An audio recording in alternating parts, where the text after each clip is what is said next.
Good afternoon, everyone, and welcome to the Tellico Village Property Owners Board Association meeting for March. I'd like to call a meeting to order. First order of business, can I have a motion to approve the minutes? So move. Second. Thank you. John approved and Rick seconded. You'll get your chance, Pat. You're welcome. Okay, with that, we are going to, Marty Inkra, do I have you on here? Yep, I hear you. Oh, there you are. Okay, great. And let me see, is Steve Schneider not with us? No, he's not going to be with us? Okay, thank you. All right, so that means we have, We need to call for a vote. I know we do. I'm sorry. I just, yeah, I know. I will remember this time. I'm trying to figure out who's here, and I just wanted to make the statement then that we do have 6 board members, which is a quorum, so we're good to go. Okay, so yes, I'd like to call for a vote on the minutes. All approve? Thank you. Any disapprove? John, you're abstaining? Thank you, thank you. Okay, the vote is 6-0 to approve the minutes. Now we're gonna take a little diversion here and go ahead and do the bylaws amendments and move that up to the top. So Kevin, if you could go ahead. Yeah, very briefly, we have gone over this in the past. Kevin, can you turn your mic on? Sorry about that. No problem. Yes, we have talked about the substance of these bylaw amendments on a few occasions, but just for a summary, we're doing a few procedural and one what I'd call more substantive amendment to the bylaws. We may have a slide here.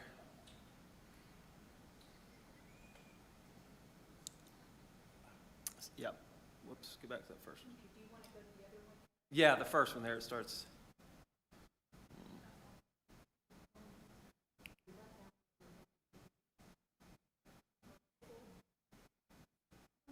Well,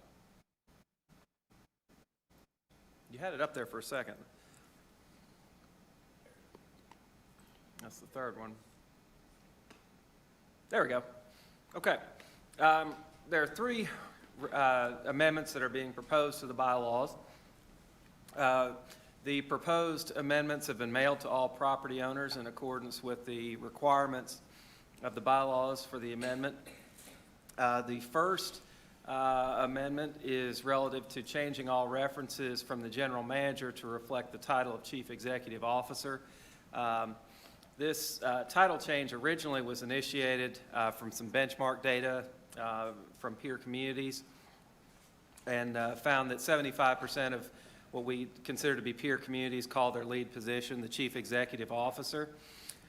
So that change in title had been done from an administrative standpoint, but we also needed to update the bylaws so that they are consistent with our administrative title for the now Chief Executive Officer. So that is the first change in the bylaws, is to reflect the current title of Chief Executive Officer.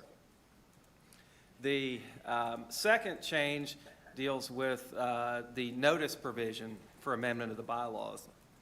The previous provision required that proposed bylaw amendments be mailed directly to all property owners. Obviously, this is a time-consuming and expensive process to mail anything to all property owners. So we had proposed a change that would allow members to opt in to receive email notification for any bylaw amendments that are proposed by the Board of Directors. So this will allow people to opt into that process, but for those that do not opt into the process, they will still receive paper mailings for any and all proposed bylaw amendments.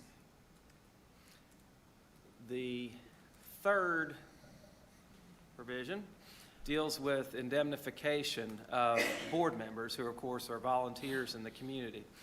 And in the past, indemnification was optional. I call it permissive indemnification of board members.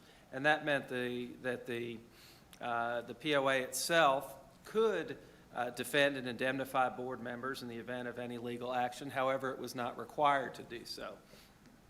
This change will make indemnification mandatory and a guaranteed right for all board members that are properly executing their fiduciary responsibilities. So again, we didn't want to have any reason to discourage people from signing up for board service, and so by providing a more guaranteed indemnification and defense in the event of any legal action, we feel that'll encourage participation in the community amongst the board. So those are the three proposed amendments to the bylaws. Again, they've been mailed to all property owners, and we've properly noticed this meeting, and so the Board of Directors will be now entertaining a motion to approve the three proposed amendments. We're going to approve them as a group or individually? As a group. As a group? Yes. Okay, all right. Can I have a motion to approve? So moved. Second? So, approved by, or first by Rick, second by Bob. Okay, thank you very much. At this point, I think, Discussion. Marty, I can't see you. Discussion. Discussion? No discussion? Audience discussion. Any discussion or questions from the audience? Yes, sir. Could you please do me a favor and come up to a mic? That way everybody can hear. Question on bylaws. I thought there was a requirement that there be a quorum of the members. There, no, the bylaws are voted on by the board. That's You're thinking of the, he's thinking of the declaration Declaration. requires a 2/3 membership approval. The bylaws themselves, which are a separate document dealing solely with the administration of the board, do not require that and can be voted on by the board, as long as proper notice is given to all property owners. Second question. Does not our insurance for the POA cover the indemnification of members? There is directors and officer insurance in place, but it's not a requirement, and so therefore this makes it more clear that it is required that they be defended and indemnified. Even though they're automatically covered? Correct. Okay. Anything else? Nope. Okay, now, if, Marty, you're good? Yes. Thank you. All right, so I'd like to put this to a vote. Those approving, please raise your right hand. Okay, we have a vote 6-0. It has passed. Thank you. All right, ratification of timeless Tellico.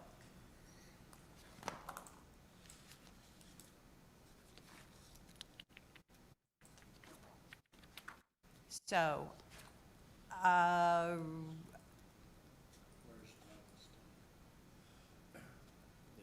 This would be a ratification of an electronic vote taken by the board to expand the inventory of items that can be sold by Timeless Tellico. and this is something that the board already via email had approved. So basically, So- this is just a ratification of the vote, which is required by the Right. bylaws. Right. So do we need to, once again, So moved. I move to Second. ratify. all right, second, all right, all approved? Okay, pass 6-0, all right. Okay, next should be our operations report. Thank you, Sue. I'll whip through this as quickly as possible. First, I wanted to comment on, the board has advised me, along with staff, that there has been a lot of questions, issues, complaints, and gripes about the waste service, Republic Waste Service. I want to advise everyone that the staff, mainly Clayton Taylor, is well aware of that via phone calls and help spot tickets. We are looking at our options. We are not pleased with their service either. We're looking to see what we can do and possibly bid it out, and have new service, new provider. All that is still ongoing, so there's nothing definitive we can say yet, but it is being looked at very hard and being addressed. So I just wanted to get that up front and get that for public consumption. Next, I'm going to move to the admin, the finance for the month of February. TVPOA had a net loss of $60,000 for February, which is $380,000 favorable to the budgeted net loss of $440,000.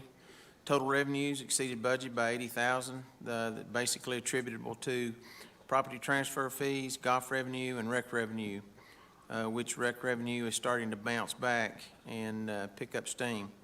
Expenses were $340,000 better than budget. We have several employees, positions that are not filled right now, so that attributes for the salaries, benefits, and personnel expense lines were under budget by about $150,000. And the rest of the favorable variance was made up of op supplies and maintenance of $183,000. So total operating supply and maintenance were under budget due to timing issues, bad weather, and supply chain issues. I'm sure you all have heard this before. And so we anticipate that these will catch back up throughout the months. The only thing we can't tell you right now is when, because our vendors just basically, give us a window, and they really don't have a lot of confidence in the delivery time of these products. Total cash at the end of February was $12.9 million.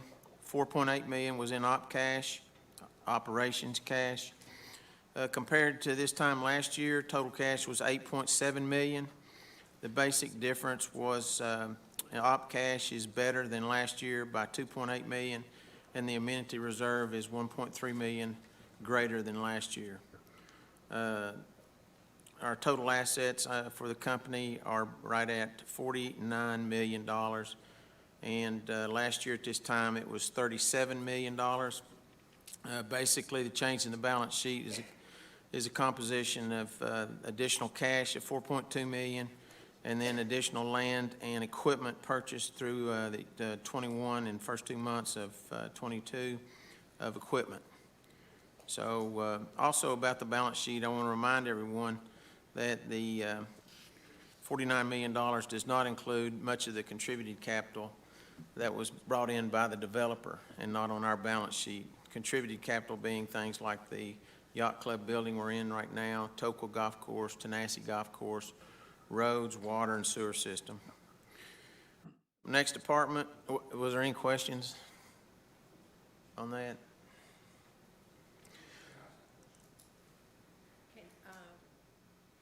Question? Yes, sir.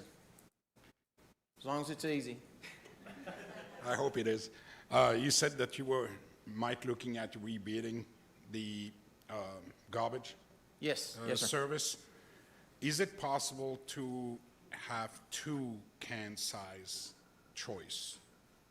Because I've been here for about 3 years, and we've never put more than 1 garbage bag in a 95-gallon can. So if we could have 2 choice size, I don't know.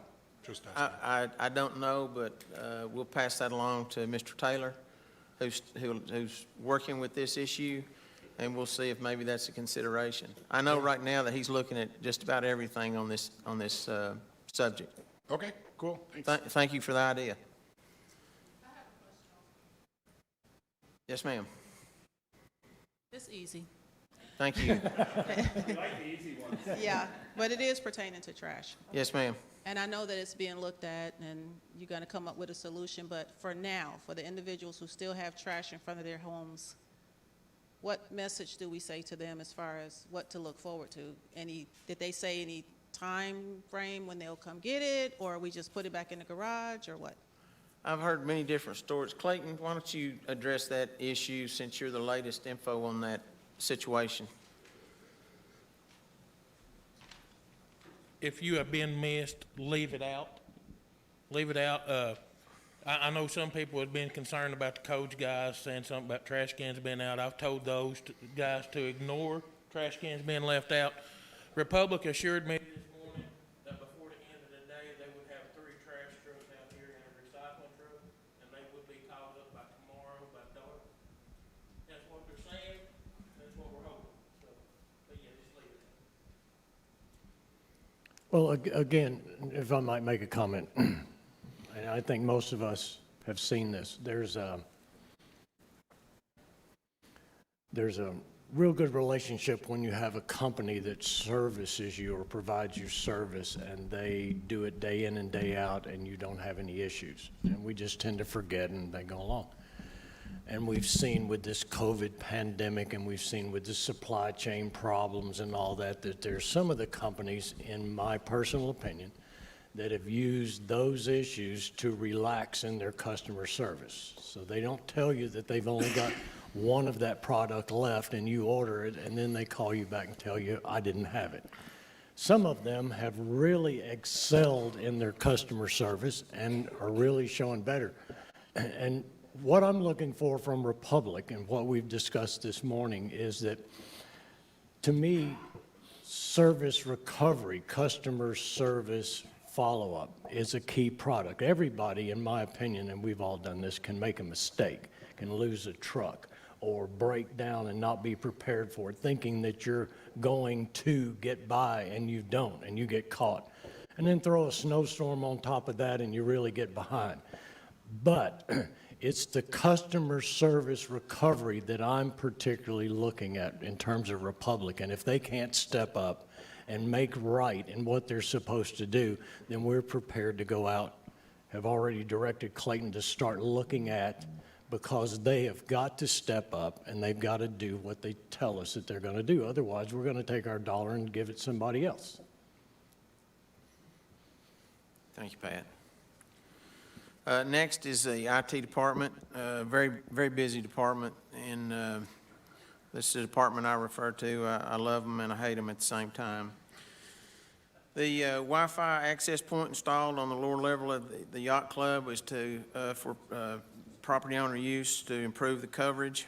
They're hooking up and the staff into the new office building that's down at the Public Works site, because everything is computerized now, everything's electronic. They've installed a machine, a copy machine that goes with the computer units that are put in that office. Installed a new sound system at the Keedy Annex and Clubhouse last week. Installed a large television, conference television, installed in the Wellness Center.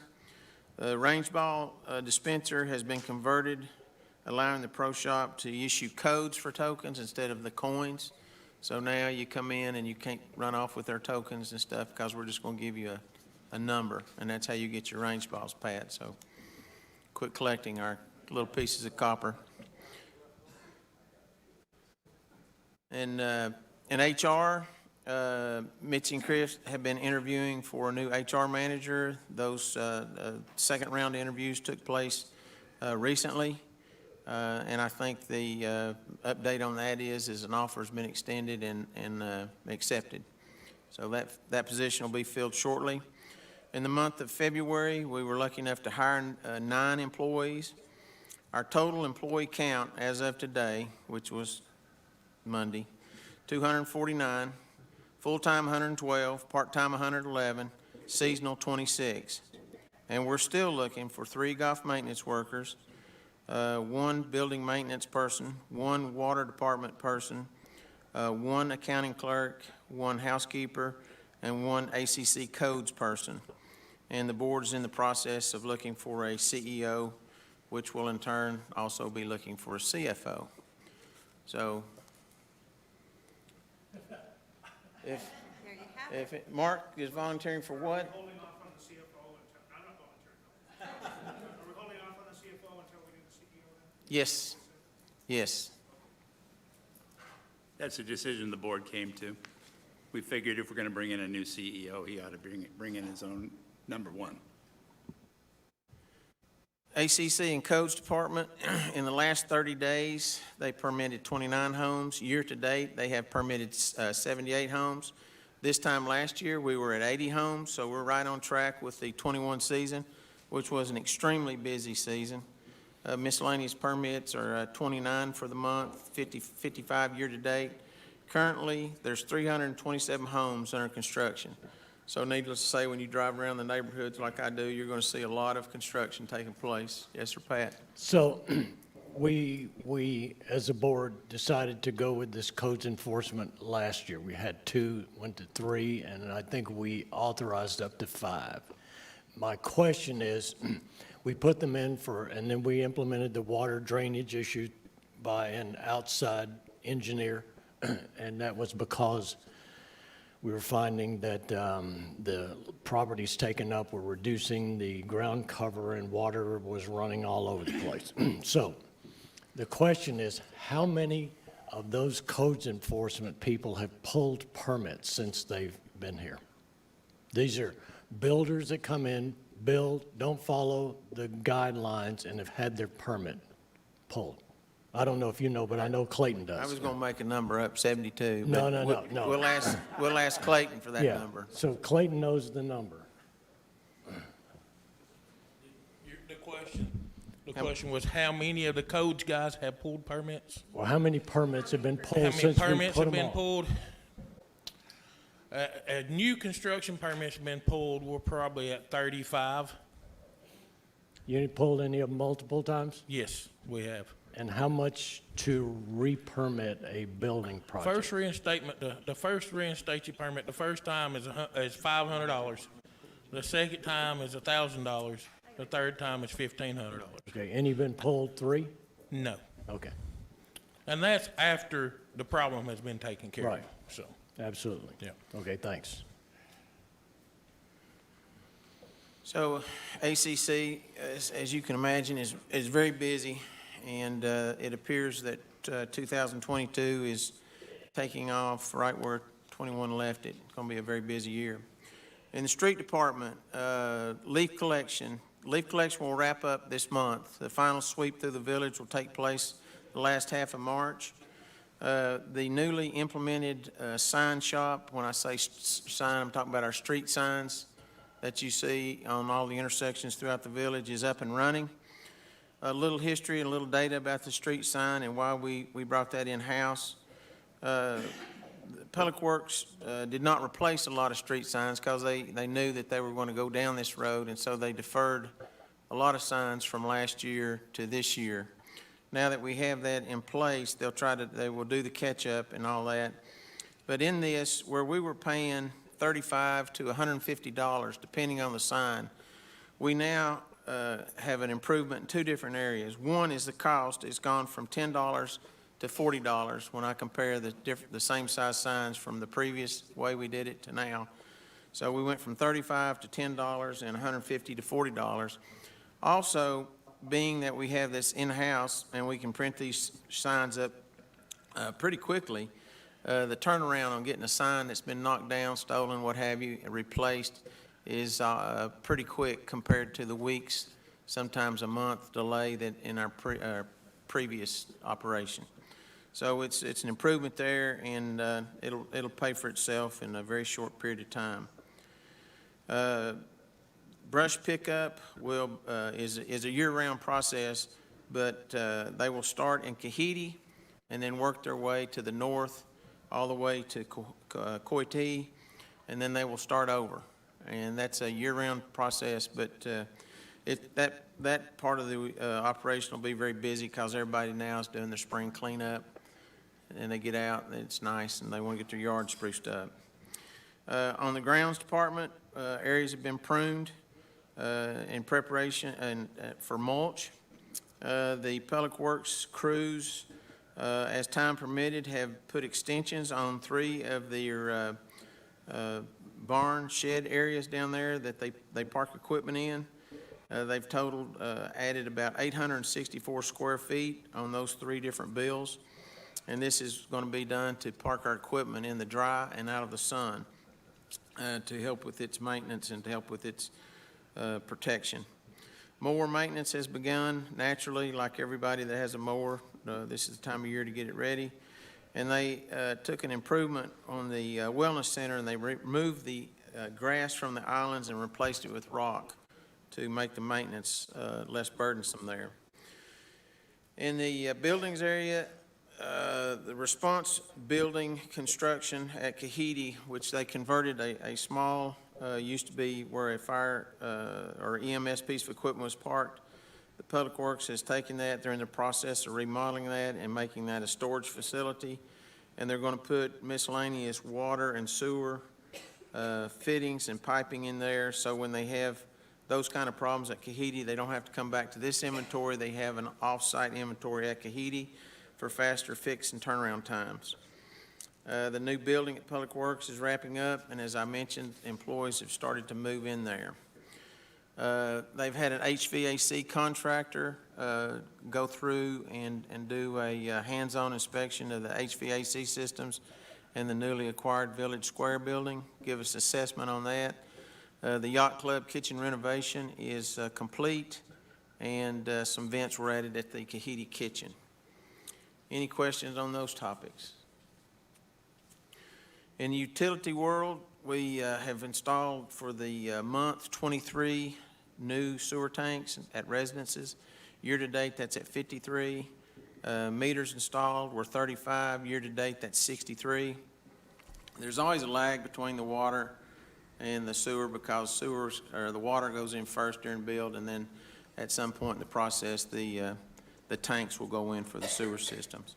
The good news in the utility world so far, and I hope I don't jinx it by saying this, but our sewer main leaks so far and water main leaks for 2022 have been 0. So we're good news in that regard. In the marketing world, marketing is still on a very fast track, very fast pace. The discovery requests for February were 67. 21, it was in 2021 it was 39. In 2020 it was 60. So it's leading the last 3 years. This past month, discovery completed discovery packages or tours, 29 for the month of February. Prior years was 14 and 17 respectively. Welcome center traffic 564 compared to 21 of 493, and then 2020 it was up to 634. 21 is going to be skewed on that traffic number because in 21 we had COVID issues, and in 20 it was high because in February we were pre-COVID. So nothing shocking there. Marketing specific traffic was 176. Last year was 314, and the year before that it's 306. Marketing leads for 22 this month were 520, and in prior years it was 319 and 708. POA lot closed was 27, another strong month there. In 21 it was 44, and in 20 it was 23. So we're continuing to empty our coffers of the POA lots, which in many cases those are POA owned lots in most cases, and that gets an assessment started. Year to date, I'll not go through the year to date on all of those different categories except one, and that's the POA lots closed. Year to date, we have sold 63 lots. So that gets your inventory down to what, Beth, where are you, 170? About 170 lots left. Next part of my report is on golf. The month of February turned out to be a very strong month. It helped us recover from the very poor January. If you recall, January was not a very outdoor-friendly month. We are 1,890 rounds ahead of budget for the month.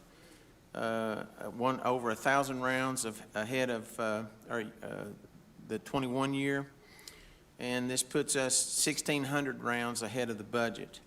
So golf, excluding January, recouped a lot of that in February and is off to a very strong start. So 22, believe it or not, could actually exceed our rounds that we had in 21. Another new event in the golf world I need to report on is the new carts that we picked up last year that we're leasing from Club Car has new technology available to it.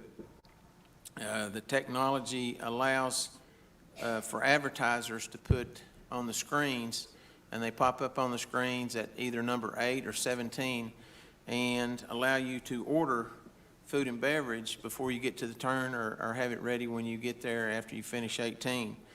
That comes with a cost, and AWE, our food service contractor, has picked up that cost.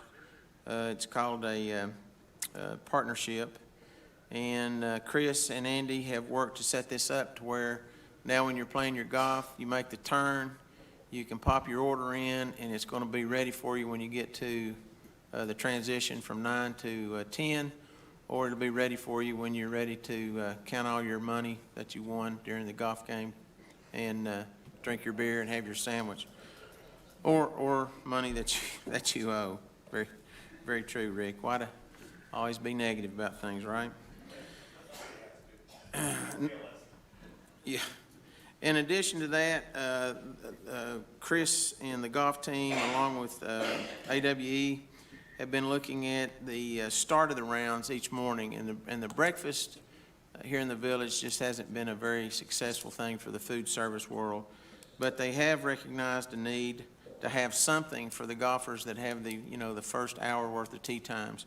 And so what they have decided to do is committed to a selection of breakfast sandwiches, quick grab and go items, coffee and so forth, and have the clubhouses open to service those that have the first tee times until the normal food service operation gets ready to go. So they're going to try that out, and it's going to kick off the beginning of April when our golf season gets started. So that's in the restaurant part, or you pick it up in the pro shop? It'll be in the restaurant part. Okay. It'll be in the restaurant part. So we are just this far away from having our full-flown, kickoff of golf and so forth. And that's just something that they have put together, new enhancements to the golf program, and I think that this will only continue to build our golf usage and so forth and so on. Any questions about those? Anything. Anything. Any questions about anything? Board, any questions? No? Anyone out here? Any questions for Winston? Not a single question for Winston. Wow. Okay, in the rec world, I'm running out of steam, folks, don't worry. In the rec world, Simon has his bikes in for the spin class. They are, he's got some finalization on things he needs to do to the room, like soundproofing or sound mitigating. He's got new sound system and microphone for the instructors when they have classes in the gym.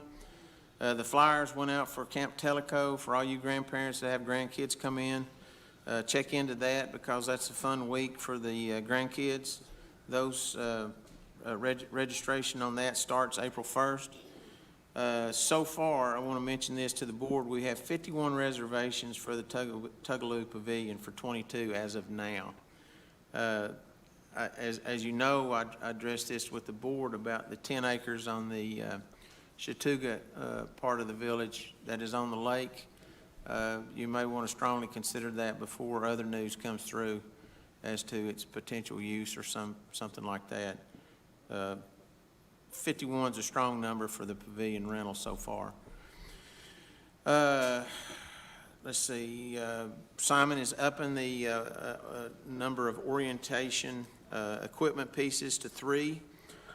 He's doing that because he's seeing an increase in membership interest, and that's a good thing. I think we are, starting to come out of the doldrums of the COVID world, and I'm glad to see that, and his revenue also reflects that.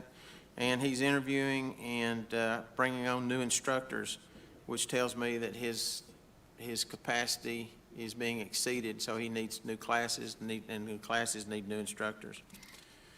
And he is working with, Simon is working with the communications department on getting more information and addressing and marketing the rec and the wellness programs. He's working with Beth on that to get things into the weekly telegram. And his management team attended a TRPA district workshop in Pigeon Forge. And this is a day-long professional development workshop that is for the rec professionals. They earn CEUs for their professional accreditations and certifications. And they also get brought up to speed on latest and greatest trends and so forth and so on. So that's a great thing for keeping our staff updated and current and what's going on in the rec world. The kayak launch at Clear Creek is completed. Dedication is scheduled for 3/28 at 11 o'clock. I want to give kudos to the Soggy Bottom Kayak Club for spurring that along. Simon worked this with conjunction with the Riverline Group and UT. Timeless Tellico Foundation contributed. Tellico Community Foundation contributed.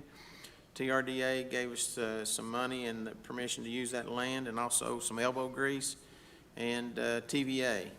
So that was, Simon, a very good collaborative effort to get something that would be beneficial to all our kayakers in the village.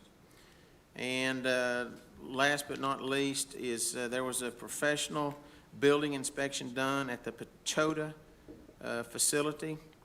It's done by an outside source. It was used to determine the feasibility, long-term feasibility of that building. The inspection came back very good in terms of structural integrity and long-term sustainability. So that's good news that the building's sound. It may need some, beautification and updates from year to year, but the building structure itself's in good stead. Any question about the rec world? Yes, Joe.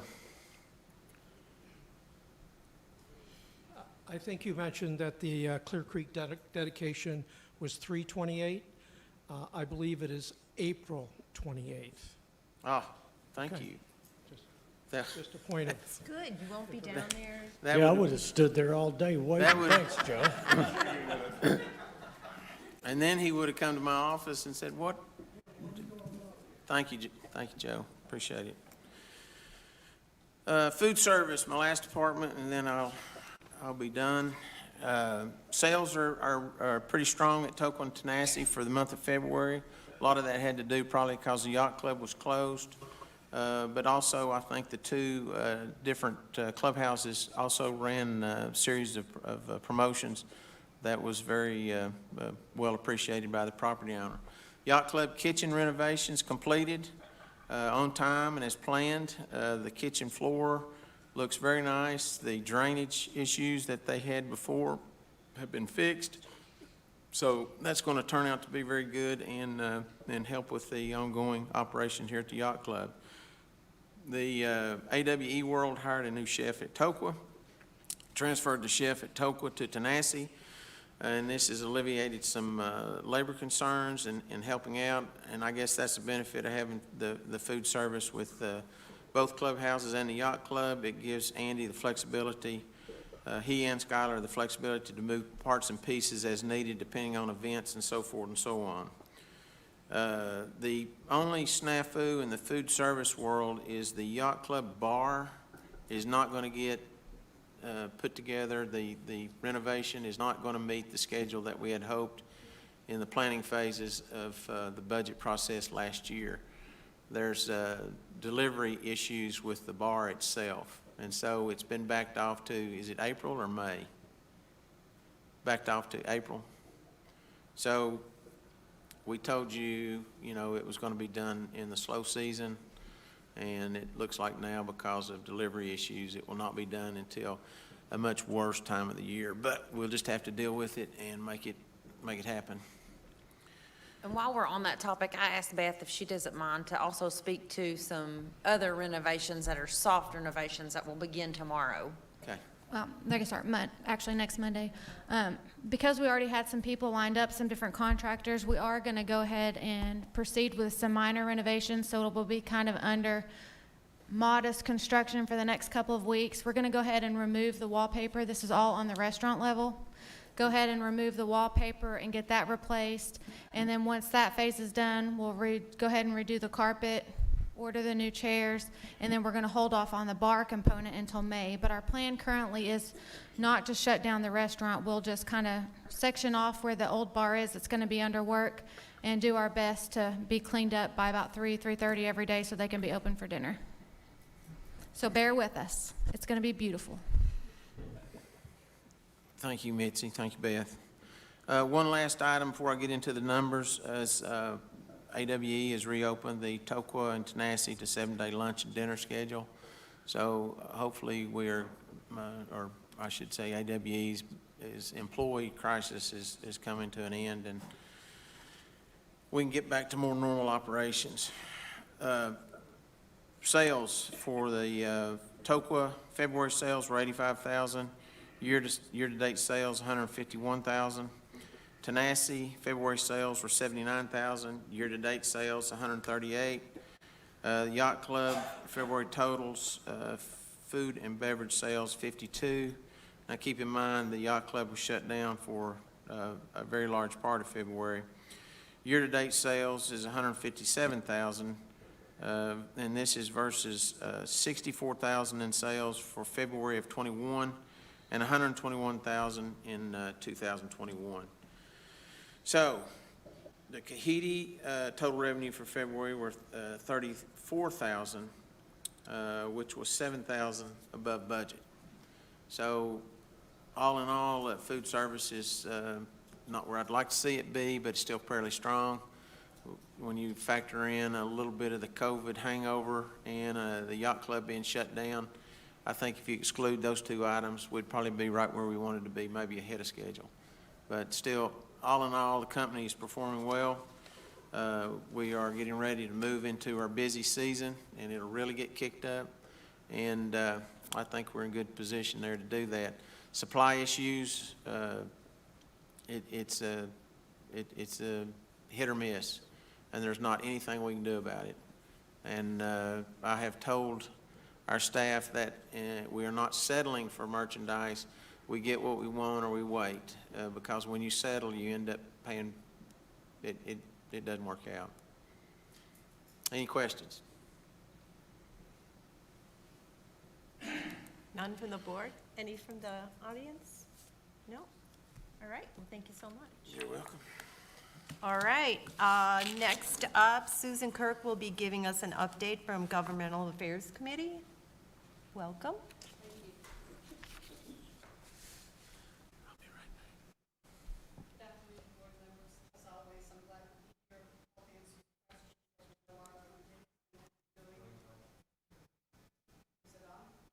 Yeah, press the little button and it'll turn green.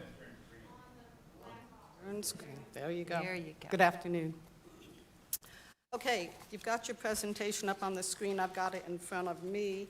So our committee has changed in that we had two new people added to the board, Mike Lynch and Mike Polson. And Mike is the new representative from Kahiti, representing Monroe County and the Kahiti part of the village. They've both been a very welcome addition. Mike has been on previous boards for the village, and Mike Polson. Mike Lynch is new to the village but has a lot of government experience in several different ways. And so we're finally full committee. We had been lacking members for probably about 4 months for the latter part of last year. So our goals for 22 and 24 are pretty much the same as they've been since the time we've been chartered. Voter initiative and increasing turnout vote, which is so important. Communication, using the existing media, highlighting concerns of the village. We are conducting a tiny survey in something we put out in the Telegram, and I'll explain some of the reasoning for that, and then using other media messages, other ways of getting our message out. And it's only become apparent to us in the past couple months, recent months, that we have a few other avenues of putting out some information, and we intend to be using that more and testing it out as to how it's received in the village and whether or not it's helping to to address some of what we see as voter apathy in the village. And voter apathy is absolutely nothing new in the political world. So we're continuing our outreach by building relationships, both internal and external. We have feelers out in Kahidi in several different directions through people on our committee and through clubs and outreach. We also have the same kind of networking action within the village proper. And so I think it's fair to say our committee has a rather good pulse on things that are happening and some of the concerns that are going on in the village. For 22 and 24, candidate interviews continued. It's interesting in that although we're just now getting into the primary, we probably have been dealing with candidates for close to the past year. There's that many candidates. And so our calendar of meetings and business we handle is very much wrapped in to the election cycle, their calendar, when things happen, and when we need to schedule things to be out there publicly. So, okay, next slide, please. The voter initiative and how that's changed.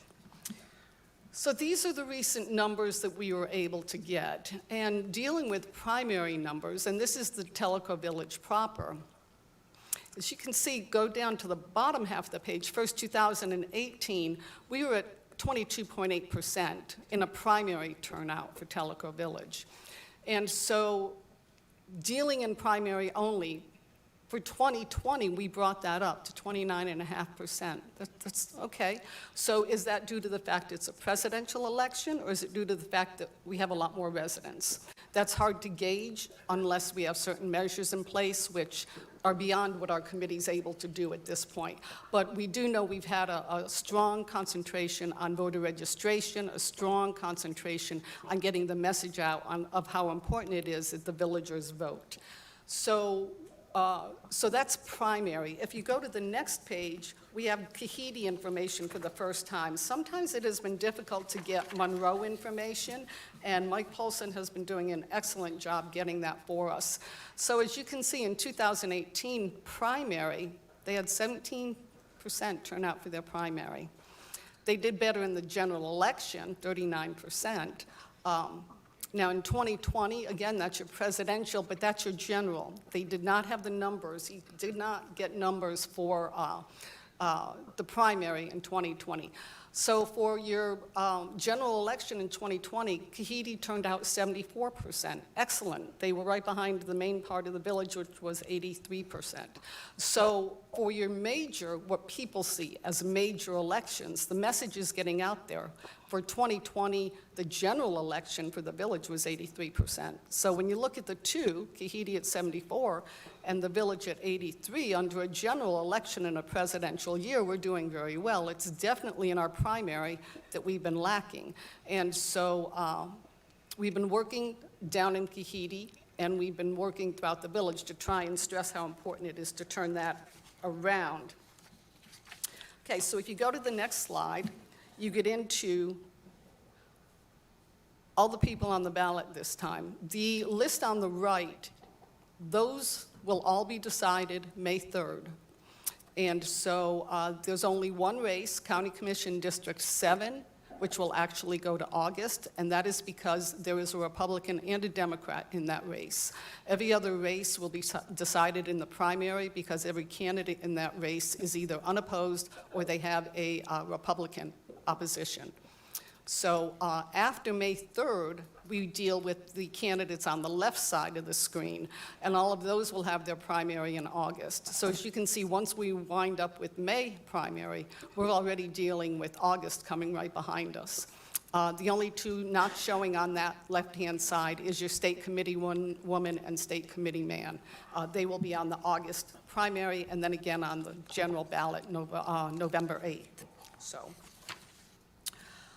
If you take the next slide, it is the same type information for Monroe. And I know you've actually seen this before. I don't know if it looks familiar to you, but one of the things that was picked up the last time we discussed this, actually, although they're not, yes, it is, the very last one on the right-hand side, Monroe has constables, Loudoun County does not. And so, but all of those are up. And I do know they had a very good turnout in Rarity Bay for candidates for Loudoun County and Monroe County. And I was told it wasn't highly organized. However, the room was full, and it was pretty raucous. So a lot of interest down there. So going to the next slide, the increased communications to the village. We're emphasizing the importance of voting and expanding participation via media, and we intend to try and use all of the existing that are there. As far as the candidates that we see and how we're going to get that message across, this year we're going to try something different in that we put out some direct questions to those candidates and let them know they have a deadline to answer it. Those candidates, not only are we going to get them back verbatim in writing, we will then again get permission for the candidates to use them before they're printed, but they will be going out to the village. So the candidates that will be on the ballot, they will have some questions that have been answered going directly to the villagers to try and help them make up their mind.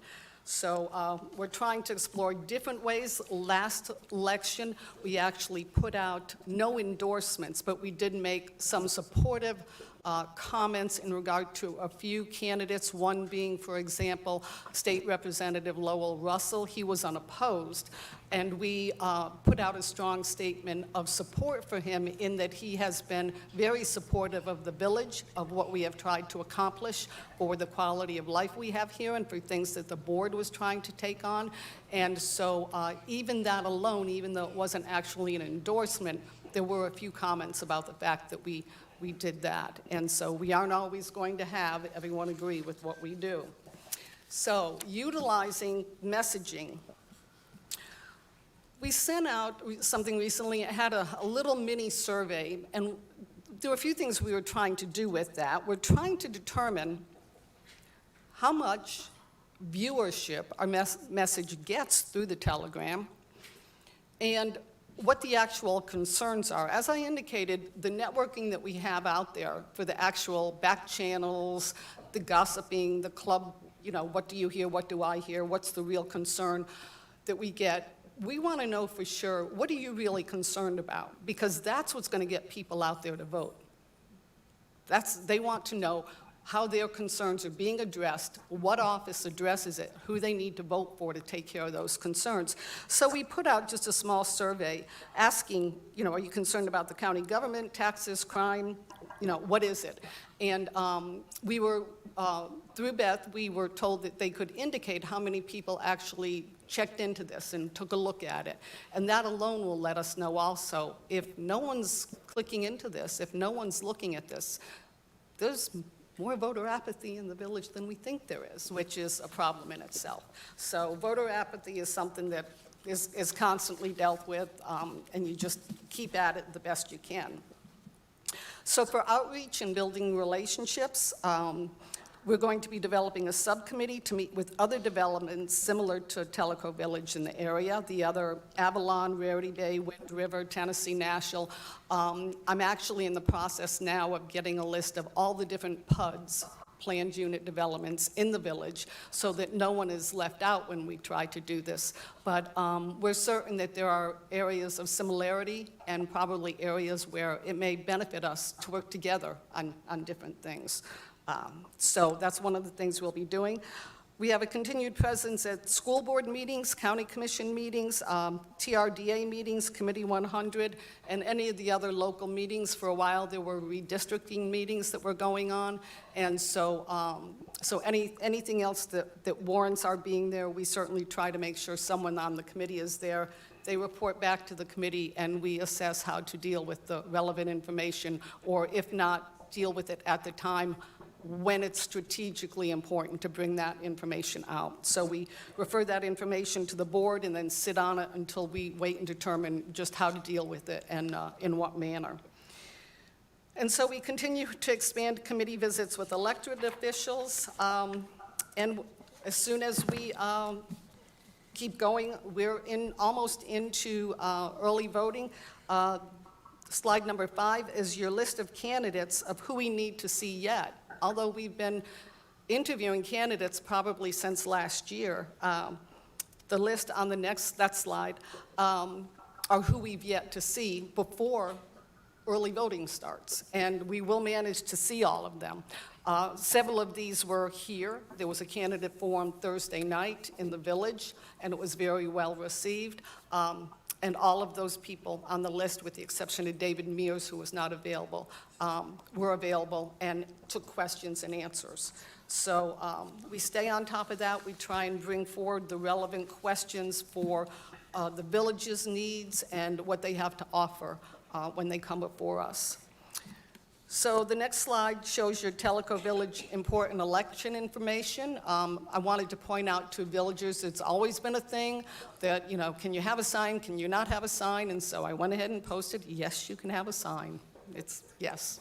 Last day to register vote, April 4th, early voting. And what people may not realize, for early voting, you can vote any place in the county when it's early voting. On election day, you must vote in the place where your precinct says you vote. And so for the district, you have District 1, it's Chota Recreation Center, and District 7, Community Church at Tellico Village.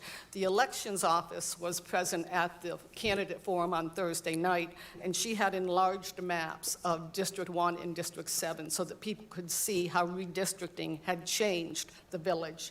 And actually, it looks like District 1 is now about a quarter of the village, and 3/4 is about District 7. And so once we get past Election Day, this is the next one we'll be dealing with. And again, I need to point out, and it's something we're going to continue to point out repeatedly because it's never happened in the village before. District 7 Loudoun County Commission race goes all the way to August. So people need to know, even if they're not concerned with who's in the Senate, who's in the House, they don't care, they're new here. Your county commission sets your budget here, they set your sheriff's department budget here. Your county commission here is very, very important to what goes on and how it affects the village. And so people need to know, they need to go out and vote for their commissioner in District 7. And so you have a Democrat and a Republican candidate on that ticket. So you vote on that in May, and then you again vote on that in August for final. So in summary, we're going to expand and yet solidify Tellico Village as an active participant in local government, increase our influence in Loudoun and Monroe counties. I think we've seen that because we've seen an increase in the way elected people are being present at different things that are going on in both Kahidi and in the main part of the village. Encourage villagers to be involved in county politics. If you could have seen the turnout Thursday night, you would have seen villagers are beginning to get involved. Expand village knowledge of the importance of being involved politically in Loudoun and Monroe counties. Again, I think that we're getting feedback that that is definitely beginning to happen. Utilize all available media to educate TV on the above. Some of that is new to us. We're going to be discussing how to do that. We had not been able to use Tellico Life. We didn't know it was available to us. We will be trying that. We have discussed doing very short videos on the broadcasting channel, putting some information on the GAC website on the POA page. And so we're going to be putting information out in several different mediums, trying to make sure that whatever direction people look in, they're getting good, reliable information. And then we're going to continue to monitor the participation. As soon as those election numbers come in, fortunately, I have a very good working relationship with the elections office, and it's been very easy for me to get some voting numbers. That's in Loudoun. It's a little bit more difficult, but Mike has set up a working relationship, Mike Polson, in Monroe, and he's got some good information for us. So at that wraps up my presentation for you, and so I'd like to take any questions you have or address anything you might be concerned with. Board, do you have any questions for Susan? No? Anyone in the audience have questions for Susan? No? Okay, well, thank you very much. Thank you. Okay, next, Mitzi, continuous improvement. Thank you, members of the board. I can't believe we are already here through the first quarter of 2022. I've got on here what I was asked to do is look at 2021 year-end highlights as well as, highlight some 2022 projects.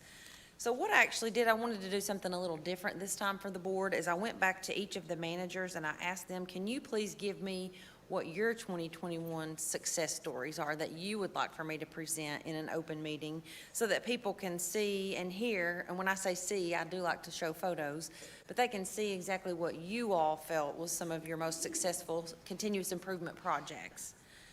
So with that, Shannon, if you'll roll to the next slide. Information technology, that is our IT department. Those are the guys that keep us up and running, our live stream videos, our computers, our phones, any of our network systems. So one of the major projects that they had last year was moving the Tellico Village broadcast server to an internet streaming server. This provided a new and cutting-edge platform for bringing Tellico Village programming to a worldwide audience.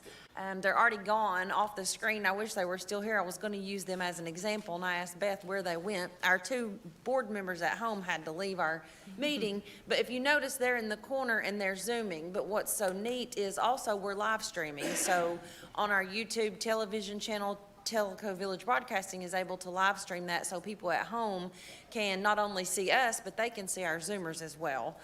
So it's just one of those things that's brought us into, modern technology. A lot of it was due to COVID, but even now that COVID's over, we use this on a regular basis, and it's very beneficial to us at the POA office. The increased use of Tellico Village Broadcasting's YouTube channel and the popularity of Zoom meetings in the village attest to how these new delivery methods can increase interest and viewership. Moving to online streaming has been positive for the village. A second project was concentrating on the contracts and subscriptions that we have to reduce cost that we have currently in place. Kevin's put on here, eliminating charter completely from our service providers and replacing with a more reliable provider has been a long-term goal. To see that come to a conclusion has been very satisfying. I just verified with him we haven't completely eliminated charter. We still use it currently as a backup source for internet at our POA office. But we're currently using AT&T for fiber internet on demand. AT&T provides us that, and what that means is that we can specify what speed internet we want at will. If we want anywhere between 10 megabytes to 1 gigabyte, we simply make the change through an online portal for whatever POA location we choose.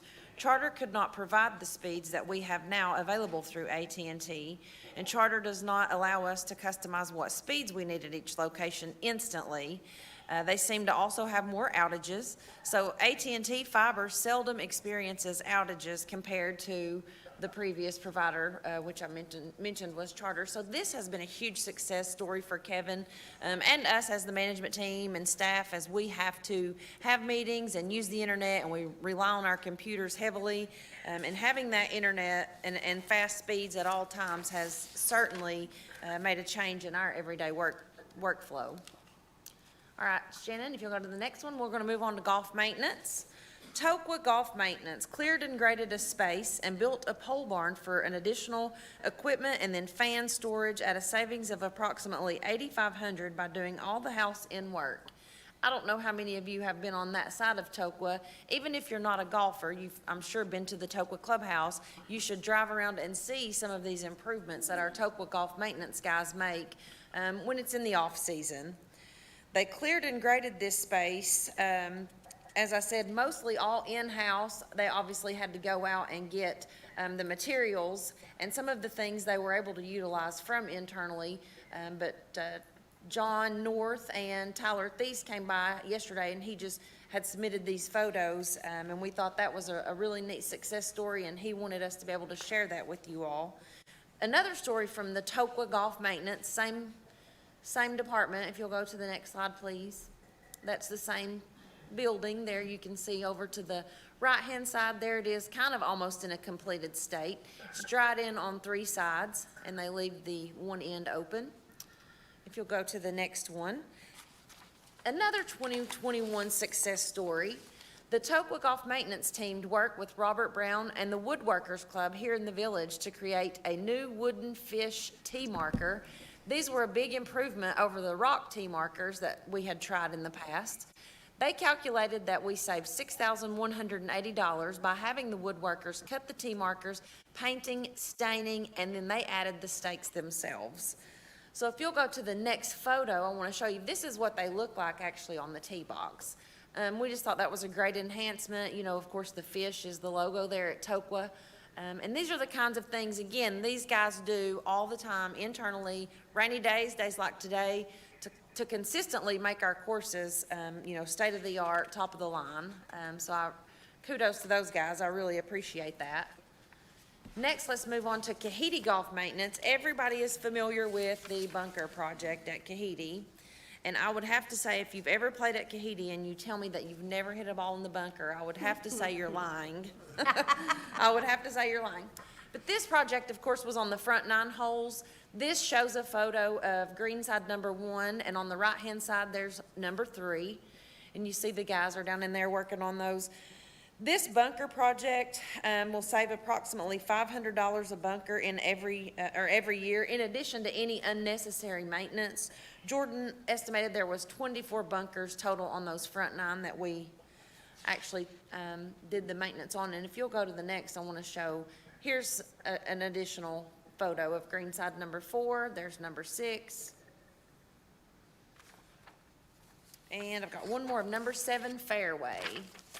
And I'm sure those of you that do golf, you've seen it. And again, if you're a non-golfer, even if you've just been to the Kahiti Clubhouse, and you can look in either direction, there were so many of these that were repaired or taken away that you could see the work being done throughout the project. Bob, you golf at Kahiti all the time. What are your thoughts on this project? With the microphone, Had to wake you up. I had a big lunch. I'm trying to wake you up over there. The project went extremely well. I mean, these bunkers are, you know, they're an hour after it stops raining, they're completely dry and they're playable. Yep. Versus the other ones, might have taken 2 or 3 days for them to dry out, and then we're full of puddles and mud and everything else. Now, these bunkers, and that guy working that backhoe is a real artist. To see how clean it is, he does that with that backhoe. Wow. He is a real artist, that guy that does that. So, just on the same note, this March 28th is the start of the back 9 project, so, and then hopefully be done by August, which will be a little sooner than last year, and so there'll be a 17-hole golf course for you golfers out there. I know there were some people last year who were upset there was only a 17-hole golf course, but please bear with us that it will be done, and it will be done properly. But these are, and the back 9's a little easier because you only got to do 8 holes because there's no bunkers on number 10. So, but there's more bunkers. I think there's 29 bunkers on the back versus 24 in the front. Right. Thank you, Bob. And again, as he said, please bear with us.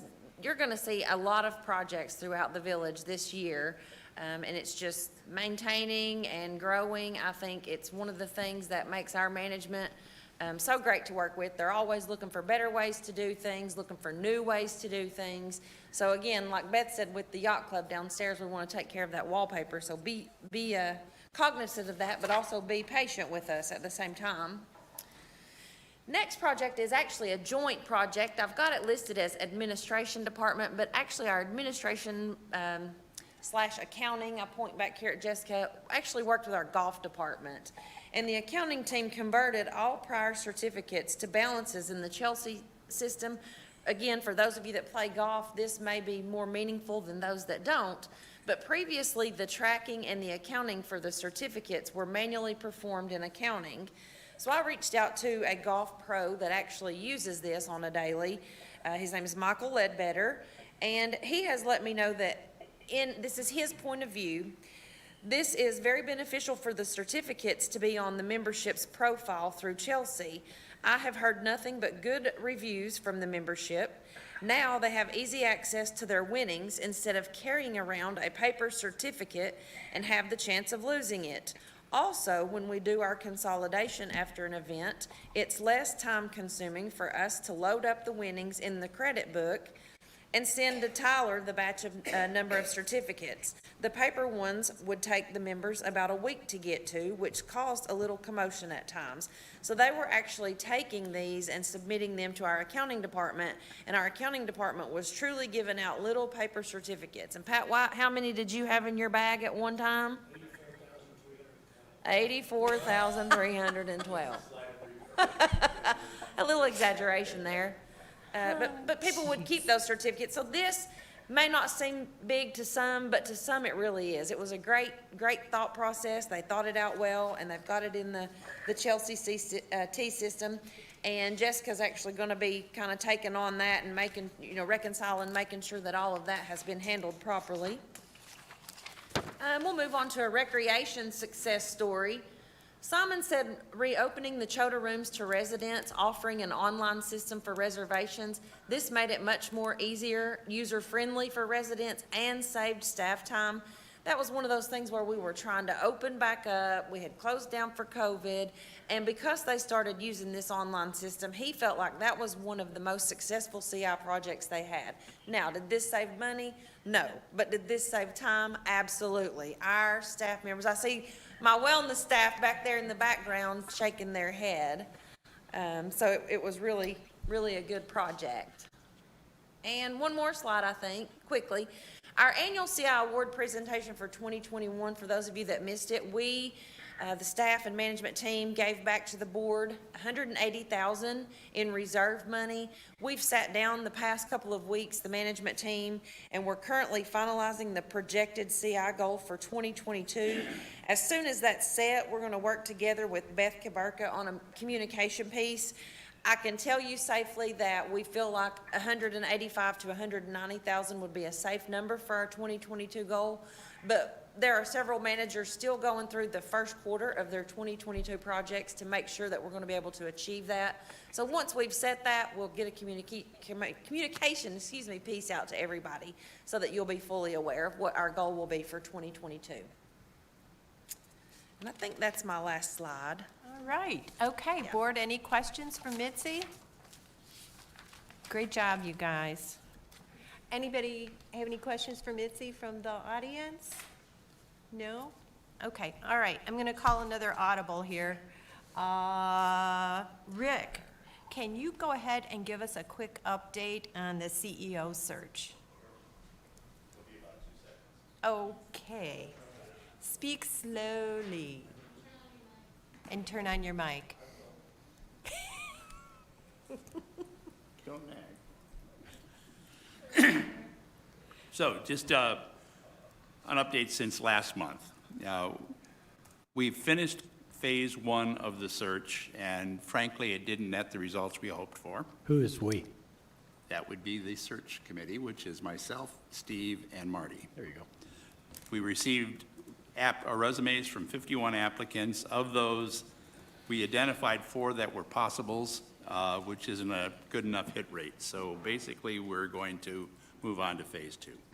Phase 2 is to hire an executive search firm.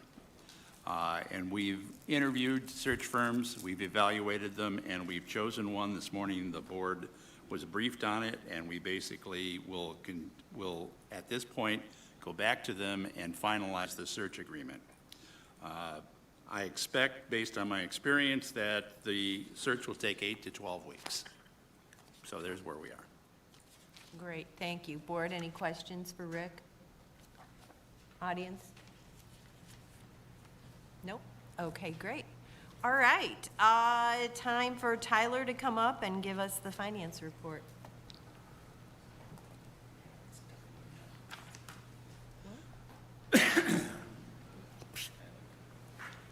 I assume there's going to be no questions after this as well, since nobody else is having questions all day, so. That's wishful thinking.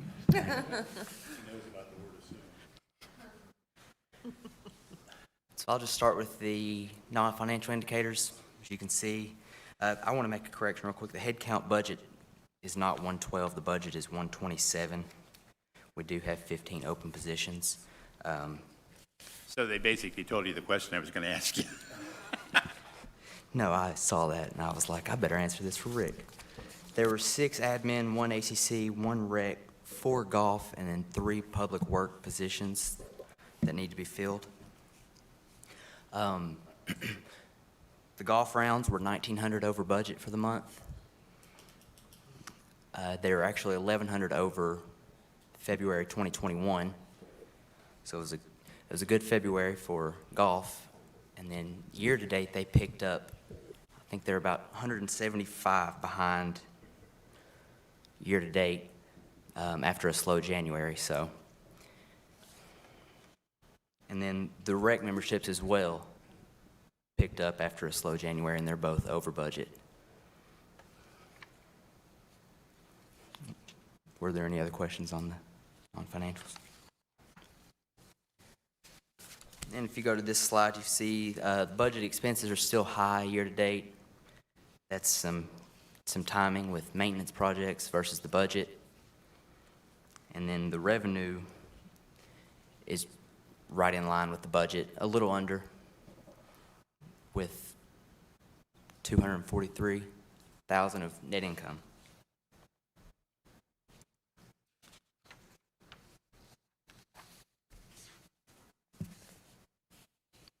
Okay, and then you see the late fees. There were no late fees through the year. We have them budgeted, but with the billing error, we decided to not charge late fees, so those will pick back up in March.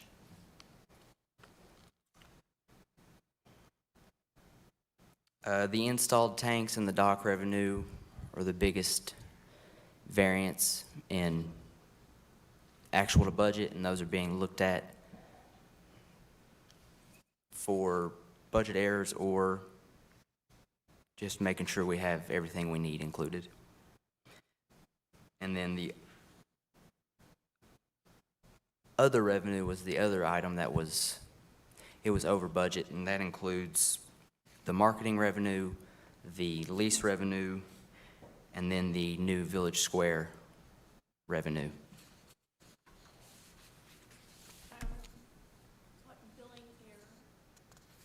We had an error where the utilities were billed twice. So rather than, Telegram. That was communicated in the telegram that we saw that was going to be coming and hitting people. That was what, 2 months? it was the end of January. Yeah.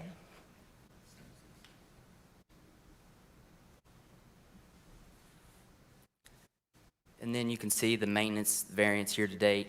As I explained a few seconds ago, that's just timing of projects versus the budget. And then salaries and benefits is also under budget with 15 open positions.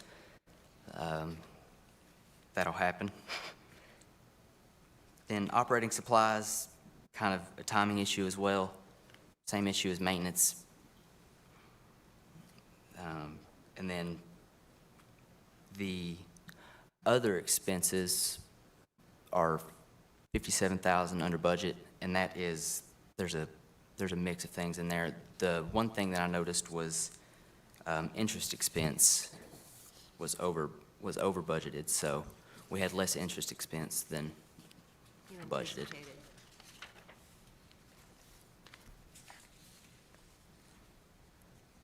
And then here's the member rounds for golf. For February, they were 1,600 over budget. And then year-to-date, they were 180 rounds behind 2021. And again, after a slow January, that's a good pickup.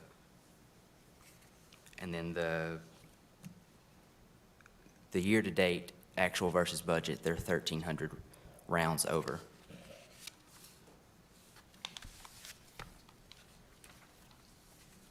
And then guest rounds, you're looking at total guest rounds for February, 250 rounds over budget.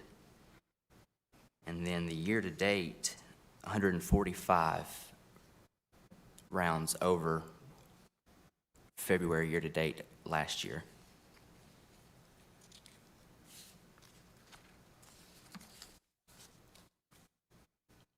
And this slide just shows them together again.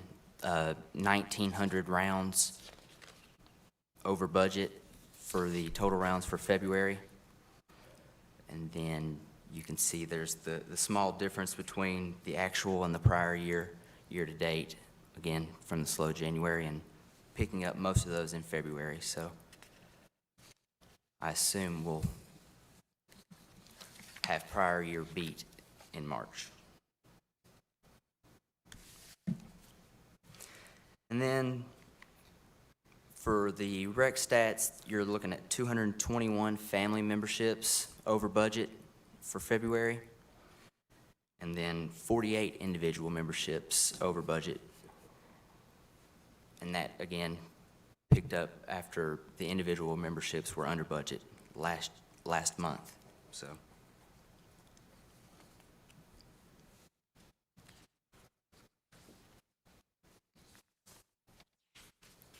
And then, of course, the report on current activities, just better weather for golf versus January. The new Public Works building is here, and people have actually made the move, so it is furnished. And of course, the racquetball conversion at Chota is underway, and I'm pretty sure Simon is pumped about that. And then the rec memberships, of course, picked up after a slow January.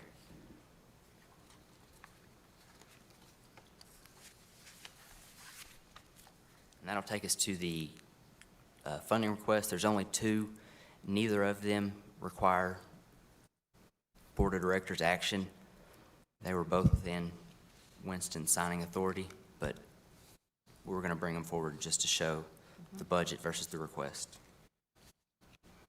The first one is golf cart pressure washers, budgeted at $15,000.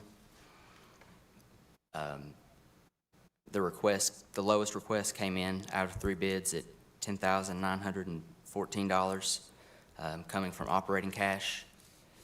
Again, Golf Advisory did recommend this. FAC did not recommend due to being within Winston's signing authority and budgeted.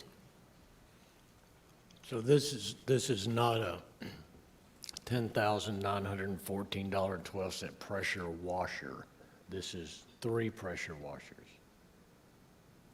That's correct. Yeah, right, yeah, One for each course. yeah. So and it says washers on the top, but the second line says washer, and I just wanted to clarify, because I've got a good pressure washer, but not that good.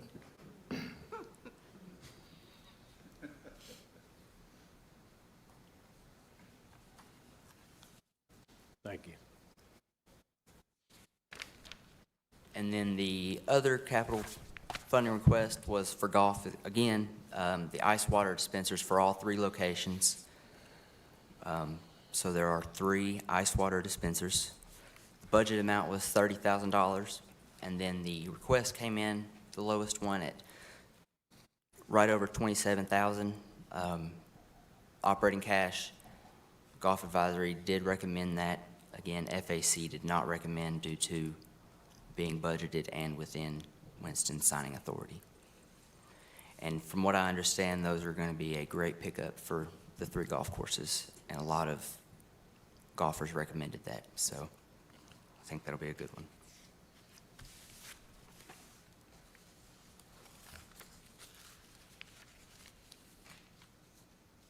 And then my last slide just shows the capital approved year-to-date.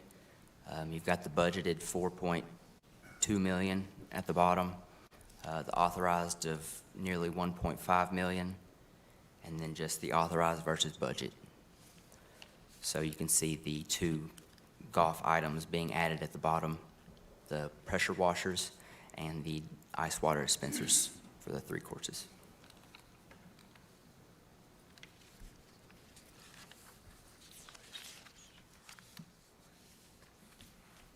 Okay, any questions from the board for Tyler? From the community, any questions? Nope. Looks like you're good to go. Thank you. Okay, so I would ask the board, are there any other issues, actions, comments? Pretty quiet, no? Any others from the community? No? Everybody's good? Yeah, Okay. give us about and I know we don't like to just sit here, but let's give us about a 20-second delay, and I've taken up 10 of it, so the YouTube will scroll through. Okay, There's about a 20-second delay. okay, gotcha. Yeah, yeah. because we're on a delay. So you Right. can just, Just to make sure. Beth, I see, I watch Beth to see if there's anything. yeah, she's doing really good about answering questions back here. Yeah, I know. But there seems to be none. You agree, Beth? Okay. All right, with that, I think we can adjourn the meeting.